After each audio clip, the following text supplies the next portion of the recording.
nataka kupitia somo hili Roho Mtakatifu akusaidie kujua zaidi umuhimu wa ndoto. Haleluya. Na ndoto ni kitu gani? Haleluya. Kwa nini Mungu anatumia kusema na watu kwa njia ya ndoto? Lakini ndani ya kipindi pia tutajifunza baadhi ya tafsiri za ndoto. Haleluya. Ndoto ni mlango mmojawapo wa kiroho ambao Mungu anatumia kusema na mwanadamu. Ndoto ni mlango mmojawapo wa kiroho ambao Mungu anatumia kusema na mwanadamu. Hii tunaipata wapi? Hii tunaipata kwenye kitabu cha Ayubu. Ayubu 33. Ayubu 33.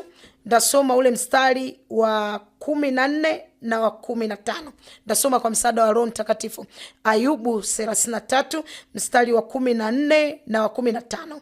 Unasemaje? Kwa kuwa Mungu unena mara moja, naam hata mara ya pili, ijapokuwa mtu ajali. 15. Katika ndoto na katika maono ya usiku, usingizi mzito uajiliapo watu, katika usingizi kitandani. Haleluya. Biblia inasema kwa kuwa Mungu hunena mara moja hata mara ya pili, ijapokuwa mtu hajali. Bwana Yesu asifiwe. Jina la Bwana libarikiwe. Na katika mambo mbalimbali ambayo tutakwenda kuyaona juu ya ndoto, na ili tupate kujua na umuhimu wake, Mungu anasema na watu kwa njia mbalimbali, lakini njia mojawapo ni njia ya ndoto, au ni mlango wa ndoto.